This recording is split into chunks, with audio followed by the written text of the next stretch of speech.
महर्षि दयानंद सरस्वती विश्वविद्यालय में कुलपति प्रोफेसर अनिल कुमार शुक्ला के निर्देश में स्थापना दिवस के अवसर पर नवाचार किया गया।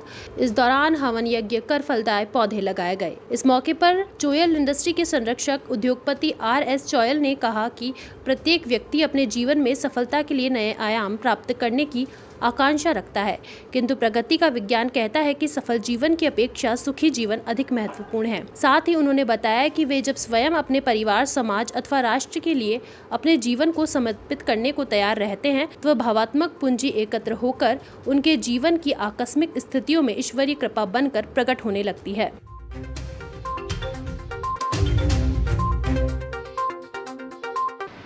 आज महर्षि दयानंद सरस्वती विश्वविद्यालय में माननीय कुलपति प्रोफेसर अनिल शुक्ला जी के निर्देशन में एक नवाचार हुआ।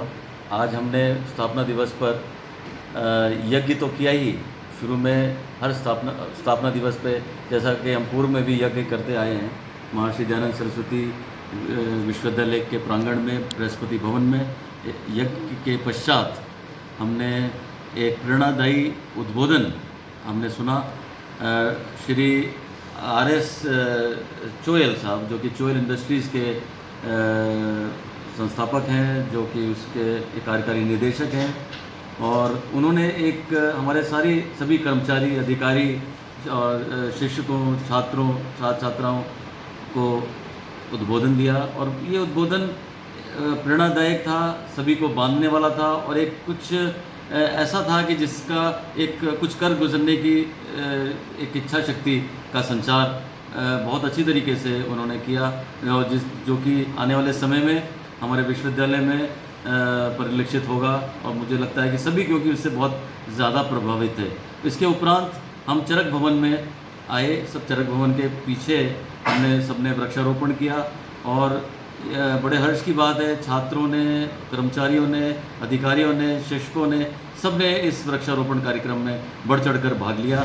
और बहुत सारे हमारे इनके वृक्षों, जो वृक्ष लगाए गए वो फल वाले वृक्ष के साथ साथ सभी तरह के वृक्षों को लगाया गया और एक बहुत अच्छा कार्यक्रम संपन्न हुआ। अभी ये कोई शारीरिक आकर्षण वाली एज भी नहीं रही है कि हम किसी से प्रभावित होंगे, लेकिन प्रभावित होने का यहाँ पर आशय है कि हम जब कभी भी हमारे कोई इनर सर्किल में आए तो हम उसको किस तरह का सुख बांट सकते हैं, किस तरीके से उसको प्रेरित कर सकते हैं, किस तरीके से उसको आनंदित कर सकते हैं कि कोई हमारे साथ की चाह रहे। क्या हमारे पास 5 दोस्त ऐसे हैं जो बिना पार्टी दिए आ जाएं? क्या हमारे पास 5 दोस्त ऐसे हैं जो बिना मतलब के कॉल करके हमें बोले आप बैठते हैं, बात करते हैं? बहुत अभाव हो गया इन सब चीज़ों का आज के टाइम के अंदर। तो ये जो सुख हुआ करते हैं, ये रहते कहाँ पर हैं? जब हम उस सुख के एड्रेस की शुरुआत करते हैं तो खास बात यह है कि जब आप उसको ढूंढने जाते हैं, पूरा शहर, पूरा राज्य, पूरा विश्व घूमने के बाद जब वापस घर लौट के आते हैं और आईना देखते हैं, तब आपको समझ में आता है कि ये तो मेरे साथ ही था, मेरे अंदर था, मेरे मन में था। अब ये पैदा कैसे होता है, ये सबसे बड़ा प्रश्न है कि अगर मैं अपने आप को आनंदित करना चाहूँ, मैं अपने आप को सेटिस्फाई करना चाहूँ, मुझे ऐसा लगे, तो जिंदगी में बहुत सारी चीज़ें कैलकुलेटिव होती हैं।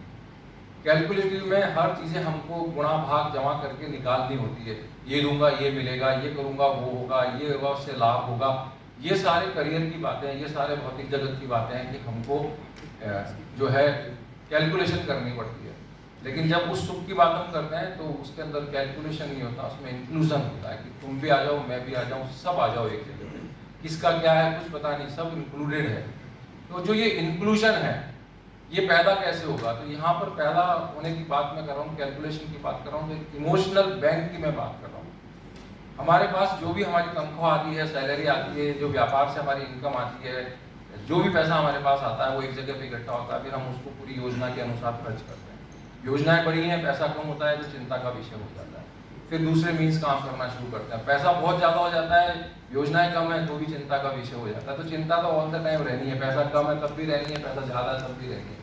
तो उससे निजात कैसे पाई जाए? वहाँ पर एक शब्द है इमोशनल बैंक।